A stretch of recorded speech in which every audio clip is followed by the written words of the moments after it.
Bienvenidos una vez más a su programa Justicia para Todos. Soy el abogado Héctor Becerra Orefice y como ustedes saben, en este programa lo que se pretende es que ustedes conozcan sus derechos y obligaciones de una forma clara, de una forma resumida, de una forma concisa. El día de hoy vamos a platicar acerca de la colegiación y certificación obligatoria de la abogacía. Quédese porque se va a poner muy interesante este programa y le puede ser de gran ayuda a usted, a un familiar o a un amigo. Vamos a una pequeña pausa comercial y entramos de lleno a este gran programa. Muchas gracias.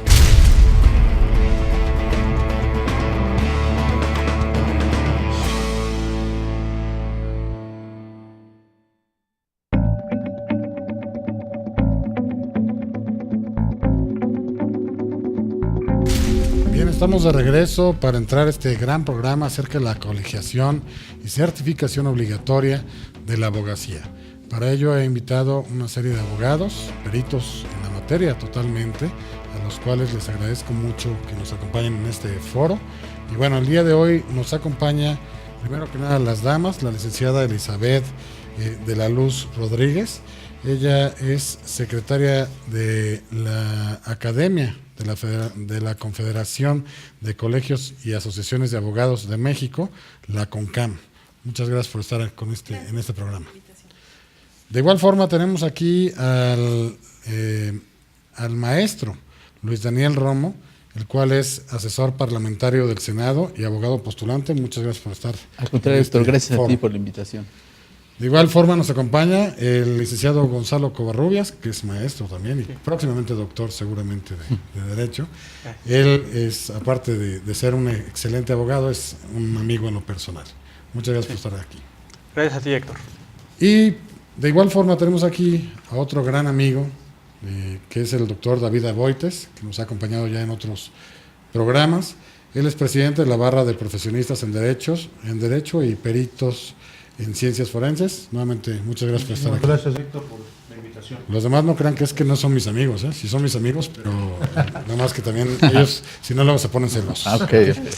Bien, para entrar en materia, obviamente sí trato de ser un caballero, entonces me gustaría que aquí la licenciada Elizabeth nos pudiera platicar un poquito acerca de qué es la colegiación del derecho o qué es la colegiación, la certificación obligatoria para la abogacía.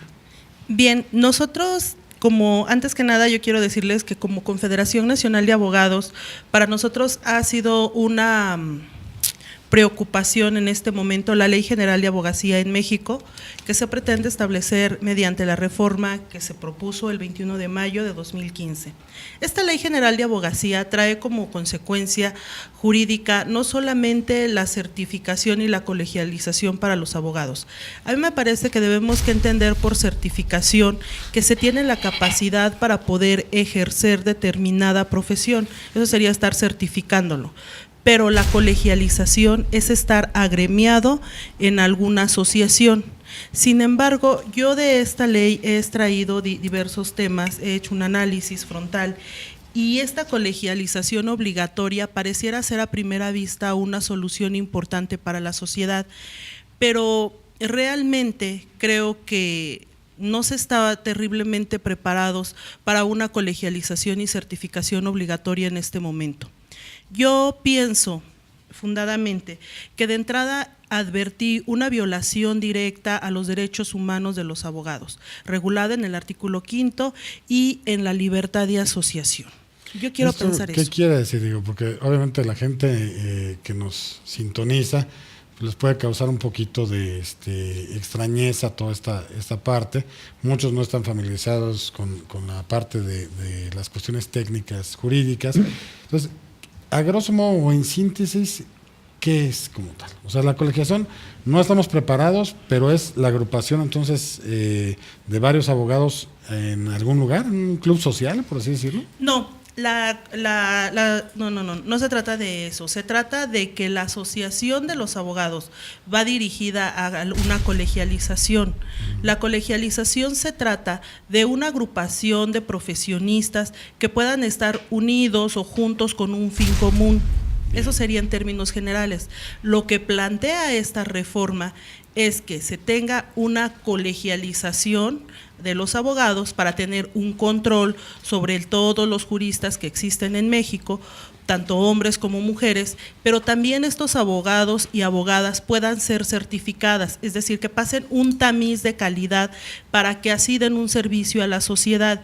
Inicialmente yo pienso, porque Héctor… mucha gente, sus abogados luego les quedan mal, ¿no? Exactamente. O no están preparados, o son todólogos. Ese es un problema grave. Es Claro. un problema grave. Sin embargo, yo quisiera retomar ahí sobre esta ley, que hay unas palabras nuevas que encontramos, como yo lo que me causó mucha suspicacia fue la palabra entes certificadores. Es decir, que efectivamente los abogados tendrán que certificarse, tendrán que estarse actualizando, pero ¿quién va a ser la figura encargada de esa certificación? La figura encargada de esa certificación va a ser un ente. Bien.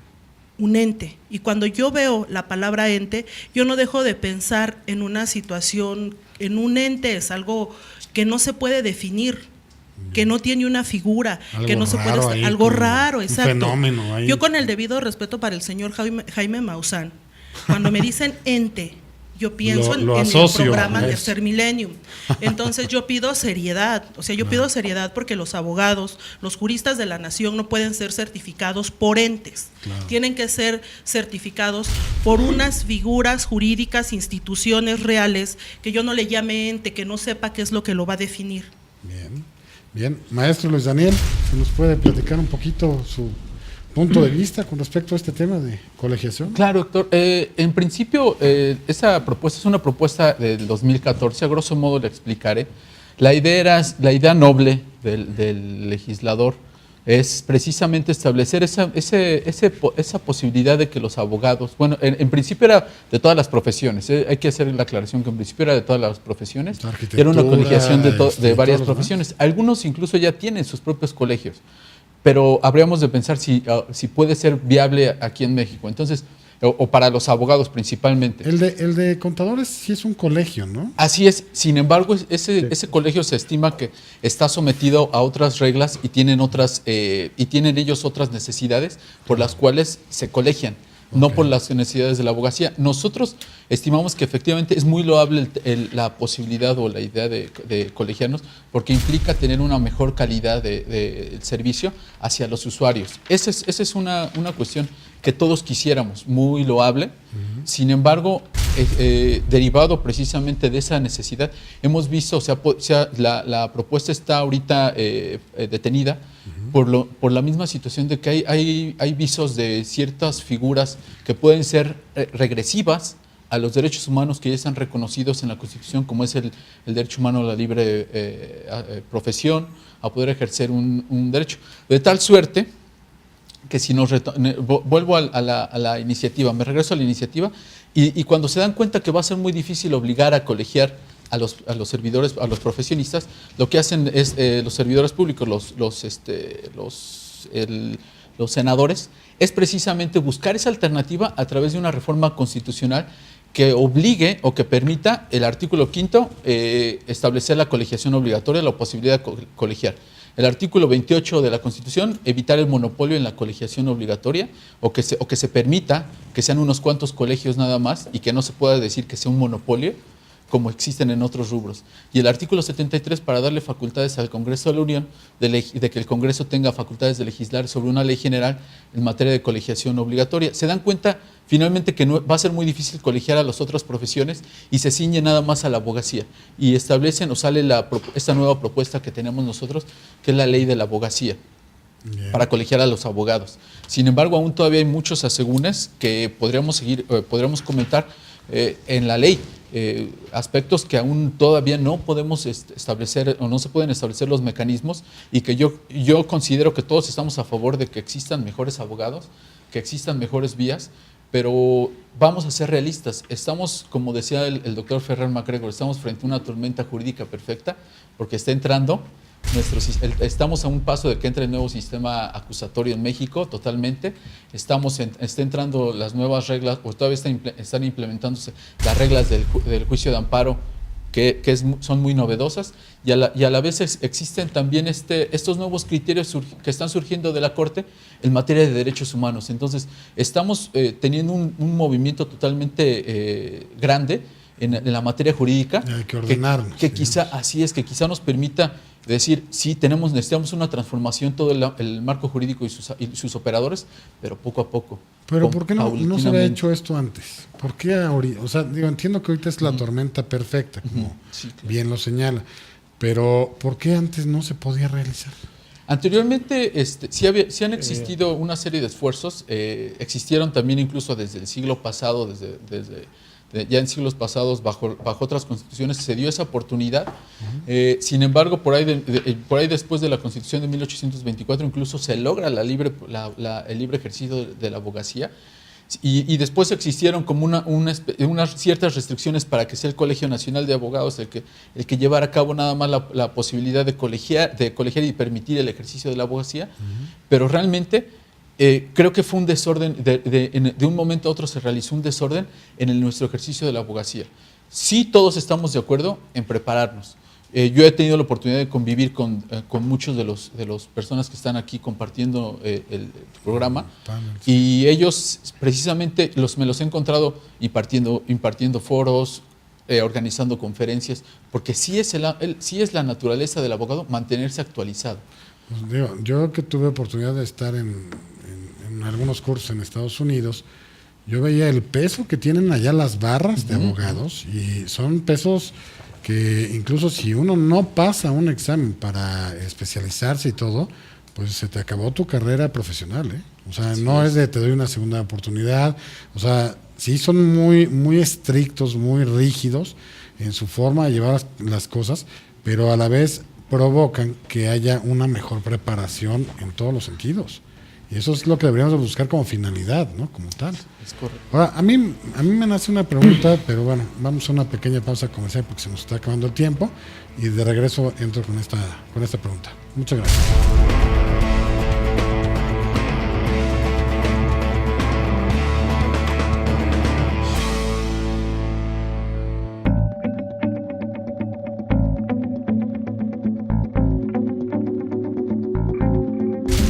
Estamos de vuelta. Bueno, quería entrar de lleno con una pregunta en el sentido de que, bueno, conocemos lo que es el control de convencionalidad, el control difuso, estas partes que se refieren al aspecto internacional, de que si uno considera que hay una norma que viola derechos humanos, se puede incluso dejar de aplicar como tal. Sea incluso hasta de la misma Constitución, que sería inconstitucional, a lo mejor un artículo, ¿no? En el caso que mencionaba hace unos instantes, señalaba que, bueno, se van a efectuar, o la reforma que se pretende llevar a cabo es en torno a la Constitución, al artículo 5º, al artículo 73 para dar facultades al Congreso, y el artículo 28 me parece que es. Pero bueno, también se pueden promover amparos, juicios de amparo, con la finalidad de que se declare inconstitucional algunos de los artículos o todos estos artículos que he mencionado, y de igual forma vamos a caer en lo mismo, que no va a ser procedente la reforma para poder tener una colegiación y una certificación adecuada en el gremio de los abogados. Entonces, ¿qué pasaría en este caso? Porque sí es preocupante que estamos, como usted señalaba, la tormenta perfecta, el río revuelto, podemos ordenarnos ahora sí como deberíamos de llevarlo a cabo, pero si tenemos estos elementos que también nos han servido con toda la finalidad de quitar normas que son inconstitucionales o que son normas que atentan contra los derechos humanos, pues ese mismo mecanismo lo vamos a poder llevar a cabo, o nos lo van a poder llevar a cabo, y no vamos a llegar a nada. ¿Qué pasa con este supuesto? Claro, es uno de los aspectos que se ha tenido la necesidad de estudiar y analizar, y que me parece que se tiene que reflexionar a fondo, y que más que obligar o más que colegiar obligatoriamente, convencer a los abogados de la necesidad de establecer parámetros de calidad para beneficio de ellos mismos bien y para necios, somos muy tercos, ¿no, licenciado Gonzalo? No es que seamos usted tercos. Que siempre anda peleando en todos los tribunales por todos lados. No es que seamos tercos, lo que pasa es de que es curioso pero yo esto lo atribuyo más a una situación de cultura jurídica. Nosotros como abogados, desde que estamos en la carrera, desde que estamos formándonos, nos enseñan a ser individualistas, nos enseñan a trabajar solos. ¿Por qué? Por varias razones. A lo mejor antes se trataba de hablar de un hombre abogado, no de una firma de abogados propiamente, que no descarto que haya habido firmas de abogados. Pero yo he visto que en muchos de los casos las firmas de abogados que existen triunfan porque tienen de alguna manera un desarrollo empresarial que ya va desde un yo interno empresarial, valga la expresión. Bien. Porque si no se ve la cultura del abogado como un equipo, si no se ve como yo en lo individual, yo el abogado, yo el ego abogado, entonces evidentemente el tema de la colegiación obligatoria se va a volver más complejo. Tan solo yo he visto asociaciones donde llegan 5 o 6 personas agremiándose en un jueves, por ejemplo. 5 personas en una asociación donde hay un padrón de 700. Eso es cultural. Debo mencionar al público que nos está sintonizando que el licenciado Gonzalo Covarrubias es presidente de la Asociación de Abogados Litigantes de México y obviamente pues conoce también la parte que tiene que ver con las asociaciones y con todo lo que incluyen las mismas. Y sí, luego hay asociaciones, digo, no es el caso, pero hay asociaciones que luego son muy apáticas, entre ellos mismos incluso. Sí, no, inclusive a mí en una ocasión me acuerdo, me invitan a una barra de abogados y nada más había un solo alumno. Sin embargo, en ese momento, no obstante que nada más había un solo alumno, yo di la conferencia porque dije, una sola persona puede cambiar este mundo. Entonces, por eso fue que dije, vamos a darle una para adelante. semilla sembrada, digamos. Dejo una semilla sembrada, dejo una inquietud sembrada y mi compromiso siempre es fuerte. Cuando yo me comprometo a algo es porque lo voy a hacer. Yo estoy de acuerdo en que haya una colegiación y que haya una certificación. ¿Pero se logrará? O sea, mira, la pregunta que me llama mucho la atención es, en teoría es muy bonito. En teoría es bonito. Pero el problema es que si hay algunos abogados que digan, no, yo quiero seguir pudiendo ejercer la profesión en todas las materias sin tenerme que estar certificando, sin tener que estar en una colegiación y demás, y promueve estos amparos, ¿qué tanto vamos a poder lograr? Es muy difícil lograrla desde la perspectiva que lo indica Héctor, y lo estás apuntando perfectamente. Va a haber muchos juicios de amparo, inclusive muchos abogados han aludido en varios foros que van a promover amparo una vez que esta ley entre en vigor. Lo han estado inclusive anunciando, es como que la crónica de una muerte anunciada. Claro. Porque desgraciadamente la certificación involucra un costo. Y el costo, si le agregamos que también debe ir de la mano con la colegiación, puede llegar a incrementarse. ¿Por qué? Porque por una parte la certificación, como bien lo han mencionado en la Dirección General de Profesiones, es una forma de dar idoneidad a los estudios con los que cuenta un abogado o cualquier otro profesionista. Mi pregunta aquí tan solo podría ser, ¿por qué ahorita estamos hablando de una ley general de la abogacía y no una ley de ejercicio profesional, como fue uno de los primeros proyectos? Eso sería lo primero, preguntarnos por qué a los abogados y no a otro tipo de profesionistas.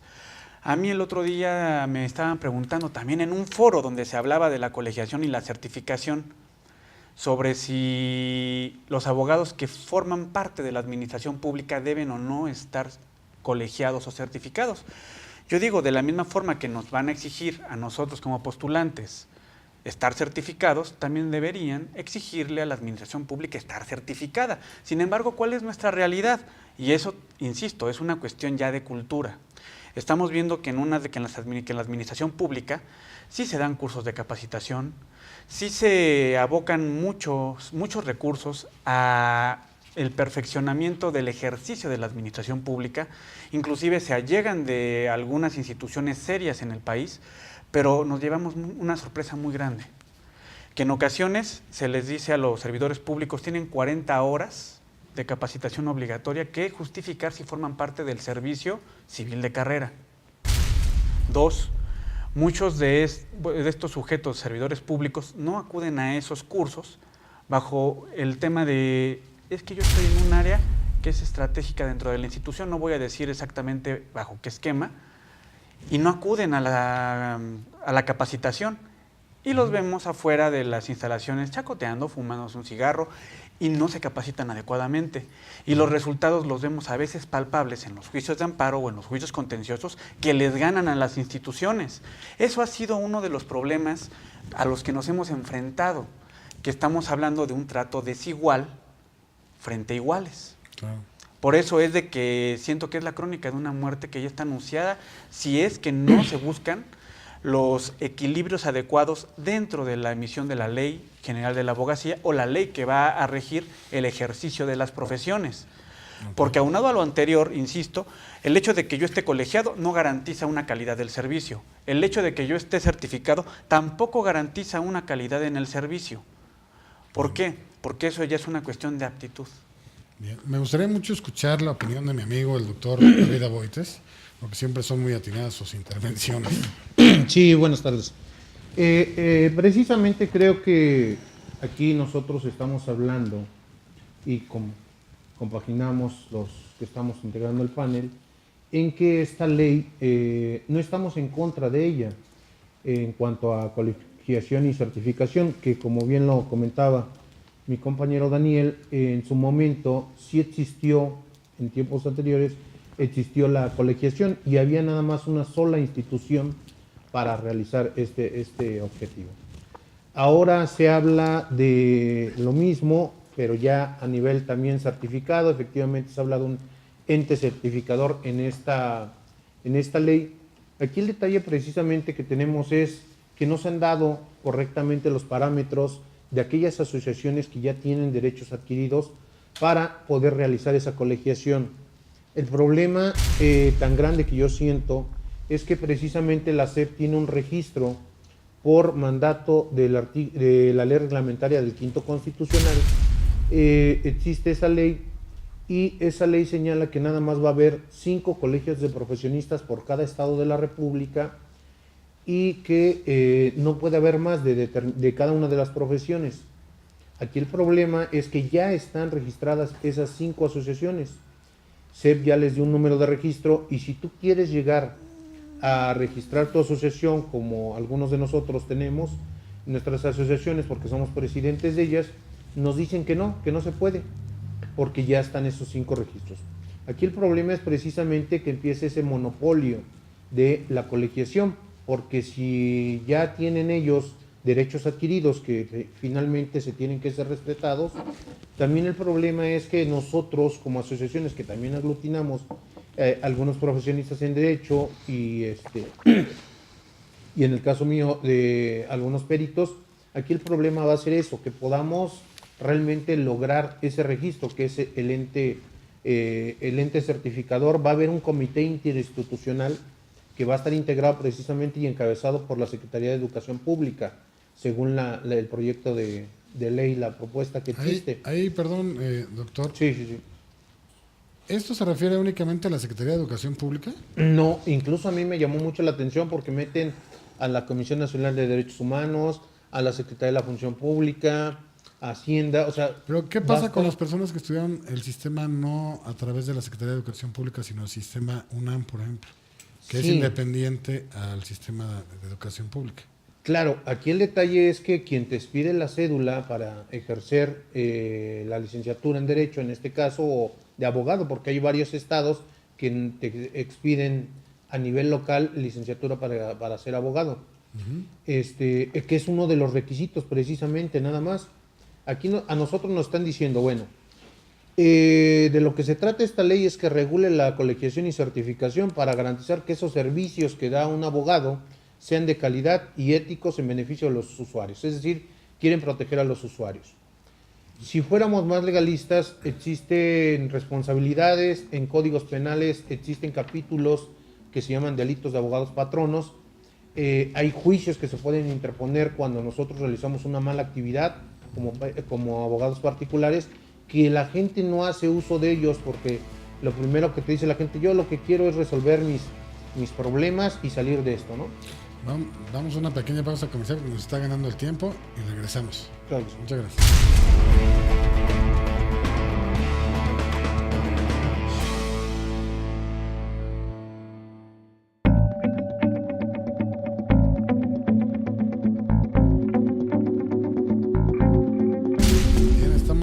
regreso y nos quedamos platicando con el doctor David Aboites. No sé si quiera continuar con Sí, claro que sí. la idea que estábamos. Comentábamos precisamente que los fines, el objetivo primordial de esta ley es regular precisamente esa calidad de uno como abogado hacia los usuarios que vengan a contratar mis servicios profesionales. De hecho, se realiza un contrato en materia civil de servicios profesionales. Aun y cuando no se firme, existe el contrato oral de prestación de servicios profesionales y acreditas tu trabajo con lo que está en el expediente. Estás haciendo un contrato civil. Entonces, yo no es que no esté de acuerdo, lo que no estoy de acuerdo es en la forma en cómo lo quieren hacer.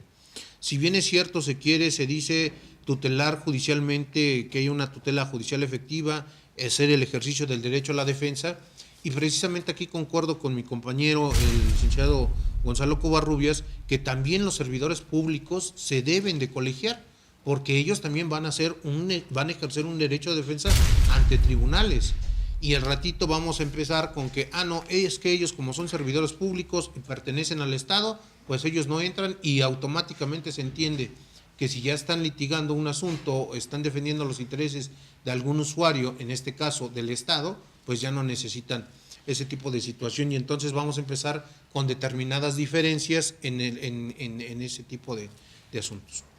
Yo, Héctor, me atrevería, efectivamente, hace ratito señalabas, bueno, en Estados Unidos, sí, lamentablemente la cultura jurídica, como decía bien el licenciado Covarrubias, en México yo creo que nuestro país no está preparado para una situación de este tipo, menos como la quieren implementar. En primer lugar, porque en la expedición de nuestras cédulas, que nos da esa facultad del artículo 5 constitucional a la libertad de ejercer, estaría siendo de alguna forma coartado. No es que no queramos colegiarnos, es muy bueno, en lo personal yo soy el primerito que haría eso, en certificarnos, claro que hay que estarnos preparando, pero que no fuera de manera obligatoria. Yo sé que es difícil, es una profesión que por años yo he envidiado, por ejemplo, a los arquitectos, a las enfermeras, a los doctores, a los contadores, que veo que se aglutinan, hacen sus eventos, a cada rato están en tienen pesos políticos. Sí. Porque si van a hacer un cambio, alguna reforma, alguna cosa, le piden la opinión a ese colegio para que ellos sean los que dicten más o menos las directrices en torno a esa parte. Si nosotros pudiéramos hacer lo mismo, se podría hacer una legislación mucho más adecuada a las circunstancias de la sociedad. Sí, claro, porque nosotros somos los que vivimos realmente en la aplicación de esas leyes. Y vemos que cuando se manda un proyecto para alguna ley, para la Constitución, pues no, o acuden pocas asociaciones que son las que están registradas en SEP, o no son las idóneas para realmente realizar un consejo como se debería. Nada más para finalizar este tema este comentario, sí me preocupa también a mí, y lo veía, me dio mucha situación. Les comentaba, existe un capítulo de delitos de abogados patrones. Yo nada más pensaba, antes de revisar esta ley, dije, bueno, falta que el día del mañana vayan a decir que también es un delito no colegiarte y no certificarte. Y efectivamente esta ley también, recordemos que los delitos, hay delitos especiales, como pudiera ser este. Y esta ley también regula que efectivamente si no te colegias en un momento dado, vas a tener que ser sancionado. Sancionado tanto puede ser administrativamente como penalmente en el caso de si eres reincidente. E incluso te van a aplicar una pena de prisión si no lo haces. Es preocupante esta situación desde mi punto de vista, porque creo yo que es más que debe de ser obligatorio, debe ser un compromiso jurídico ante la sociedad el que yo adquirí cuando decidí ser un profesionista. ¿Cómo es que, por ejemplo, en la parte de que hicieron reformas a la Ley Federal del Trabajo, para que mucha gente que llevaba a cabo sus juicios laborales, ahora sí ya tienen que tener forzosamente su cédula profesional? Si no, no pueden intervenir de ninguna forma en los juicios como tal. Yo creo que tienen que buscar a lo mejor alguna mecánica de ese sentido para poder filtrar las cosas y que, bueno, la gente que resuelva las controversias, ya sea de la Constitución o las controversias a nivel amparo, juicios de amparo y demás, puedan lograr llevar a cabo un criterio, porque si no, no vamos a poderlo lograr. Yo es mi pensar. Se ha ido profesionalizando en varias áreas, también en materia penal teníamos lo que era la persona de confianza, ya también se eliminó. Antes a un detenido le montaban, lo llamo así porque era la realidad, le ponían a su esposa, a su primo, a una persona que no tenía un conocimiento jurídico y que no lo podía auxiliar al detenido en ese momento, pero por formalidad, pues ahí estuvo acompañado su persona de confianza. Ya ahorita en la actualidad no existe esa posibilidad, tiene que ser una persona que mínimamente tenga licenciatura en Derecho. ¿Y qué pasaba con los que impugnaban esa parte? Que decían, ¿sabes qué? Ese cambio no me gustó, acudo al juicio de amparo. Es que de hecho es muy extraño porque eso estaba regulado en el artículo 28 de la Ley Reglamentaria del Quinto Constitucional. Y ese artículo sigue vigente al día de hoy, que el imputado o el acusado en un delito de materia penal puede ser representado por su persona de confianza que él designe. O sea, ese no lo cambiaron a nivel constitucional. A nivel constitucional, en la Constitución, en el 20 constitucional ya está. Pero en la ley reglamentaria del quinto constitucional, en el 28, sigue existiendo ese artículo. Entonces, habría que armonizar todo ese tipo de leyes para que no pase. En materia laboral pasó lo mismo. Decían, pues, los coyotes, los leguleños, que se vayan, que ya no estén, como dicen, timando a la gente, robando a la gente, porque aparte de que era un desprestigio para nosotros como abogados, porque se denigraba nuestra profesión, también no hacían muchas veces un buen trabajo. Y reitero, sí, yo en lo personal he conocido gente que no tiene cédula y que sabe llevar unos juicios muy hermosos y que tiene un profesionalismo más que el que tiene la cédula. Lamentablemente o afortunadamente se le tiene que requerir, pero eso no implica, ahora por ejemplo en el sistema penal acusatorio, no implica que tengas una cédula y con eso ya puedas llevar unos juicios, como bien lo señalaba el licenciado Covarrubias. No te da la garantía de que ya por tener la cédula debe de ser una defensa técnica y adecuada que ejerza el defensor. Y solo en esas bases se podrá tener un profesionista realmente comprometido. Claro. Como dicen por ahí. Adelante, ¿alguna opinión? Como dicen por ahí, la práctica hace al maestro. Licenciado iba a decir algo. Yo quisiera contestar la pregunta que hiciste. ¿Se logrará una colegialización y certificación? Yo creo que sí, Héctor. Sí se puede lograr esa colegialización y certificación, pero iniciemos desde el principio, iniciemos regulando la licenciatura en Derecho. El verdadero problema, creo, y estarán de acuerdo conmigo mis pares, que el verdadero problema lo tenemos en la salida de tantos egresados de escuelas, de universidades que son de 2 años, 2 años y medio, con cuatrimestres, con cursos sabatinos y hasta en línea. Yo me pregunto si alguna persona iría con un médico que estudió en línea. Sí, o que lo hizo la licenciatura o que hicieron no sé, cualquier profesión como tal en menos de 6 meses, ¿no? O sea, exacto. Sería algo pues, medio es ilógico. malo, eso no está bien. Y lo peor de esto es que incluso los grados académicos se adquieren ya de la misma manera, en 1 año, 2 años, o sea, ya no hay una seriedad en la educación. Yo creo que tenemos que regresar al principio. Y digo regresar al principio porque esta ley nos exige, y bien lo señalabas, que tenía que ser a través de principios de ética, de honradez, etc. Entonces, estos principios no los vamos a encontrar nosotros en personas de 21 años, que es la edad que egresan generalmente estos alumnos de esas escuelas. A los 21 años, a los 22 años no los vamos a encontrar esos principios se dan desde casa, desde el kinder, la primaria, toda la educación, todo el sistema educativo debe armonizarse para que estos principios de ética que ahora se exigen tanto al abogado y a la abogada se den en este momento y no los vamos a encontrar forzando en una colegialización obligatoria. Efectivamente, me gustó mucho esa palabra que utilizaste, donde dices, yo quiero convencer al gremio. Y efectivamente, primero vamos a convencernos, que sea, llamémoslo de buena fe, que nos acerquemos a los colegios, que les vendamos esa idea que tenemos que estar colegiados, organizados para obtener lo que obtienen las enfermeras, lo que obtienen los contadores, para que nos den seriedad, para que seamos unas instituciones serias. Yo creo que ese sería uno de los puntos importantes. Pero también es importante saber que la capacitación en esta materia, con esta oleada de reformas estructurales, tiene que ser torácica en cada una de las personas que hacemos del derecho al ejercicio profesional diario. Claro. Tenemos que estar conscientes de esto.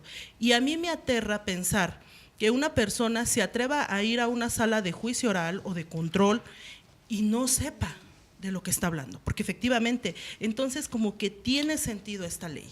Y en el sentido de que está dañando un interés público, sí, porque te está dañando a la sociedad, sí lo está haciendo. Pero también es cierto que esa persona va a ser juzgada por la sociedad, porque un abogado que no hace un buen trabajo en un juicio, lo está viendo la sociedad y queda grabado. Claro. Entonces, ese ya viene a ser un tamiz. Yo creo que es muy aventurado en este aquí y ahora pretender establecer y forzar una colegialización y certificación obligatoria. Creo que esa actualización a todos los abogados ya nos queda clara que se tiene que dar en este momento. Bien. Ahí, bueno, yo quisiera un poquito que aquí el maestro Luis Daniel nos comentara, ¿para cuándo tienen proyectado? O sea, el que pase o no pase esta reforma, o sigue en espera, o qué está pasando con eso. Sí, al parecer están ahorita en ese periodo de reflexión, entendiendo que viene la implementación para toda la República y en todos los niveles del nuevo sistema acusatorio y oral en materia penal. Y seguramente están en ese propósito de reflexión los senadores, hasta donde yo tengo entendido todavía mediados del año pasado, finales casi, de 2015, estaban ellos en la perspectiva, llevaron a cabo audiencias públicas, se recabaron una serie de argumentos a favor y en contra sobre la colegiación, internacionales también, pero yo creo que finalmente aún está inacabado el proyecto. Hay todavía aspectos que deben de pulirse, ya ustedes advirtieron algunos, yo advertí otros también, como uno de ellos es precisamente que en materia de los colegios se les pide una antigüedad y dice que se les respetará la antigüedad que tengan las asociaciones o los colegios ya establecidos, ya previos. Entonces, eso es lo que viola, es un derecho a la igualdad, de que una vez que entra la legislación en vigor, esa legislación en vigor, los que ya están iguales, que muchos participaron en esa propuesta, muchos colegios ya participaron en esa propuesta, ya tienen esa oportunidad de colegiarse inmediatamente. Es haber legislado para mí. Y eso creo que eso no se puede hacer.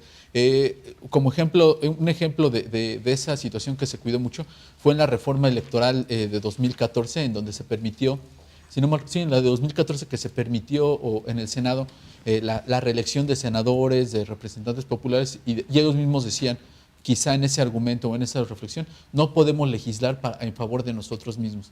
Y aquí ya intervinieron muchos colegios, en esta propuesta ya intervinieron muchos colegios legislando, y donde se dice, una vez que entre en vigor, los que ya tengan su antigüedad, se pide una antigüedad de ese colegio, ya podrán registrarse. Entonces, ya se rompe con ese principio de igualdad, porque quienes no estén o quienes se constituyen posterior a la norma, ya no logran ese número o sea, estar dentro de esos colegios, que es un número determinado, y que entonces ya no van a alcanzar, les van a decir, no, ya cubrimos la cuota de colegios, ya no te podemos dar cabida a ti. Oye, pero si yo cumplí con el requisito, ¿no?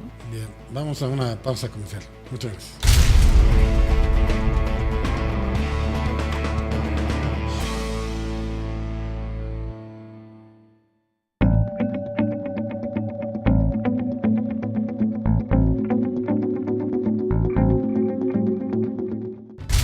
Bien, regresamos y bueno, se quedó platicando el maestro Luis Daniel, no sé si quiera terminar alguna idea. Claro, ya nada más para terminar, aún está inacabada, te comentaba por esa situación de que aún hay aspectos a ver. El otro aspecto que habría que cuidar es, como decía Gonzalo precisamente, los derechos adquiridos. O si empezamos nosotros ya de una vez a hacer la cosecha para los futuros abogados que lleguen, y entonces ellos sí poder obligar o poderles ir imponiendo esa colegiación, pero entendiendo que nosotros, o sea, los que ya estamos en funciones o ya tenemos, existe una patente, un derecho adquirido que podríamos nosotros ir a tribunales nacionales o internacionales, en su caso, a verificar una violación a un derecho humano que es la libre asociación y el derecho a la libre profesión. Finalmente, es por eso que en la Convención Americana aparece ese derecho, y de ahí emana esa posibilidad lo que decía el doctor Aboites, con la defensa técnica, que nos habla que la persona que sea procesada tiene derecho a una defensa técnica.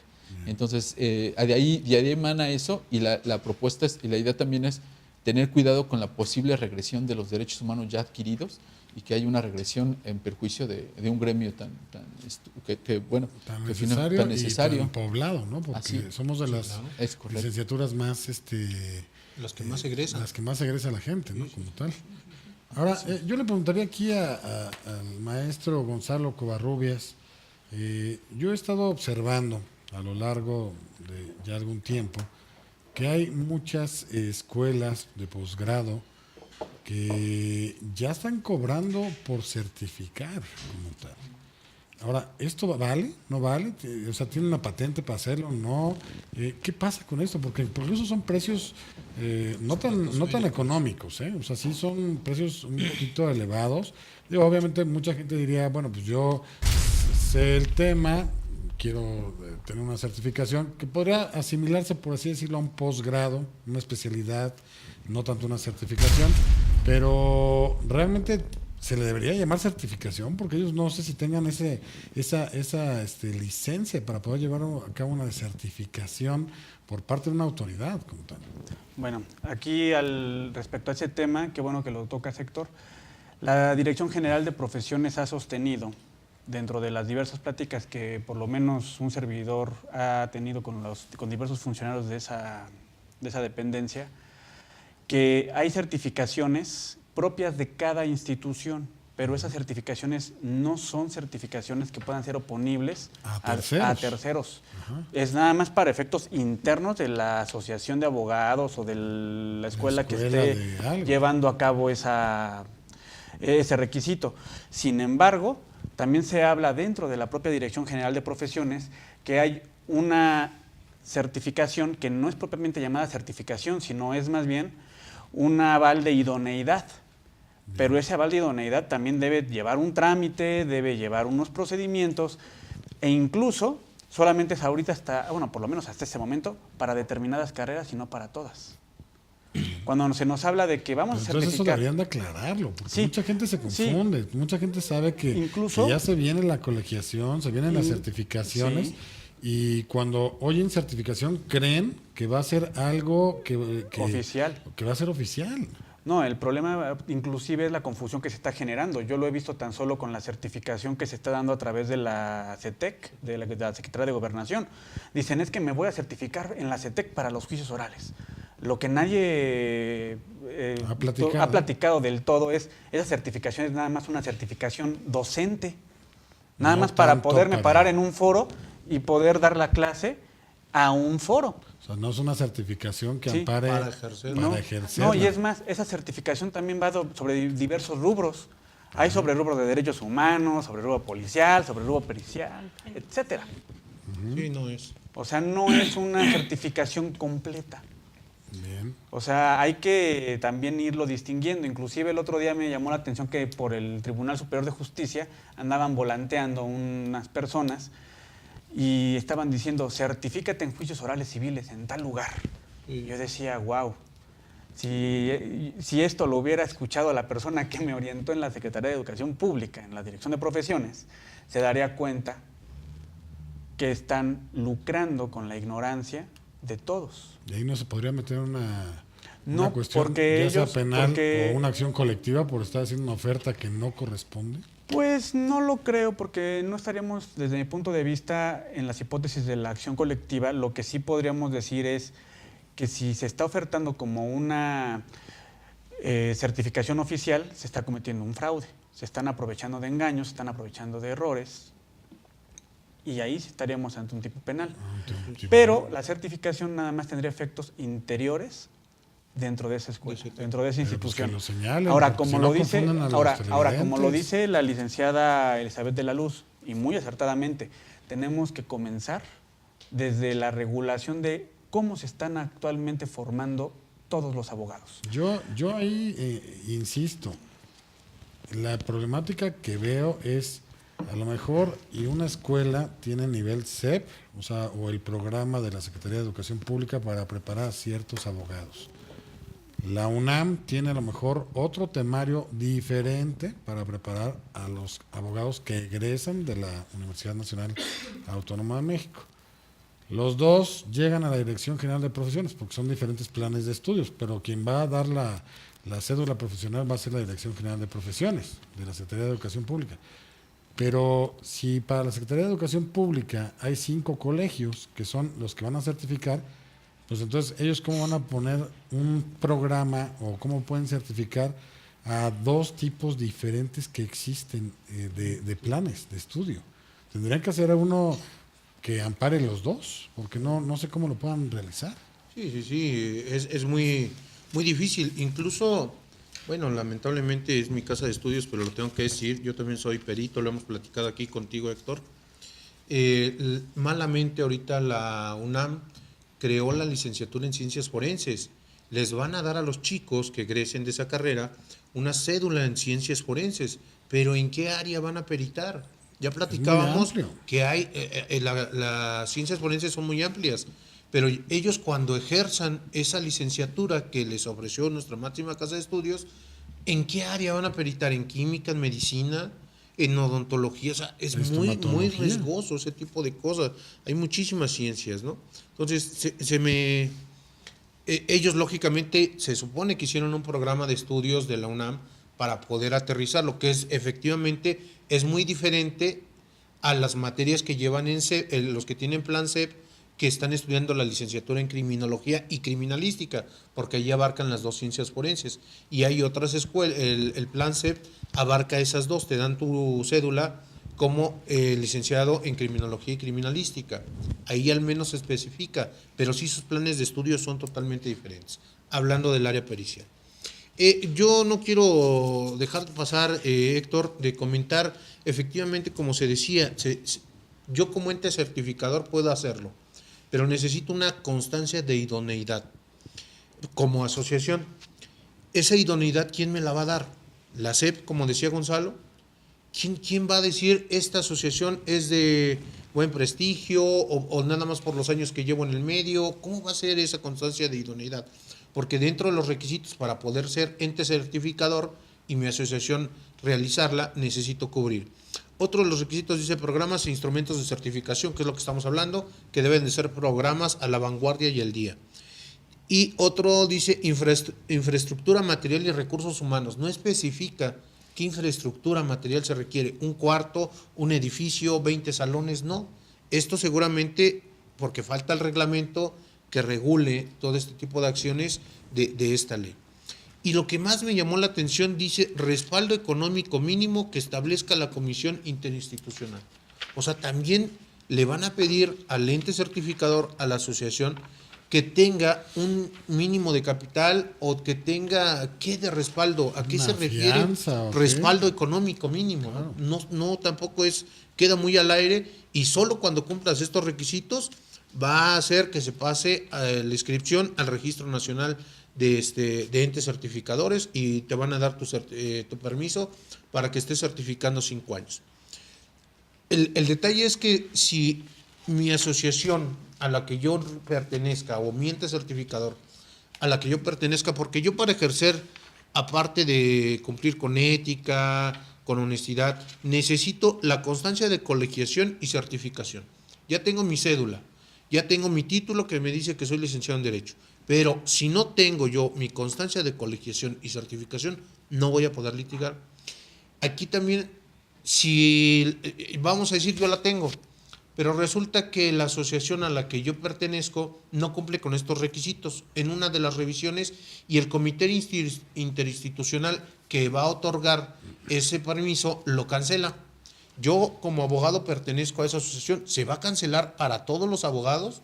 Porque imagínense, aquí el detalle sería que yo esté haciendo una defensa de un imputado o en un proceso penal y le tenga que decir al acusado, ¿qué crees? ¿Que se me venció o la asociación no cumplió con los requisitos y entonces ya no voy a ser tu abogado?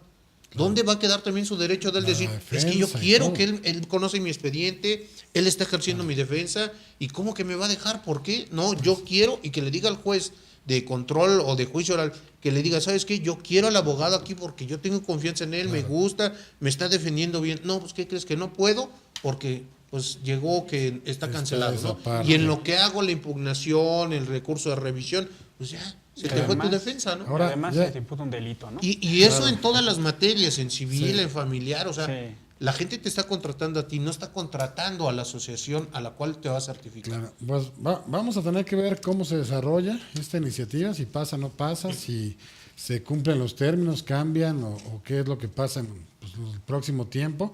Lamentablemente se ha agotado el tiempo de este programa. Creo que platicamos bastante a gusto y con bastante sustancia. Ya insisto, veremos cómo se van dando las cosas. Si usted tiene alguna duda o aclaración que desee realizar en torno al tema que hemos platicado, en pantalla aparecen los datos de una firma legal donde usted puede encontrar a cualquiera de los panelistas. Les podemos hacer llegar incluso sus datos para que puedan platicar respecto al tema. Bien, pues no me resta más que agradecerles a ustedes que nos acompañaron a este foro. No, al contrario, gracias a ti. Agradecer a la producción que sea posible el presente programa y agradecerles a ustedes, televidentes, por sintonizarnos, por estar ahí, siguiendo este gran programa que es Justicia para Todos, todos los miércoles de 9 a 10 de la noche. Espero que nos sigan sintonizando cada semana y recuerden nuestro lema, el cual es: la justicia es ciega, nosotros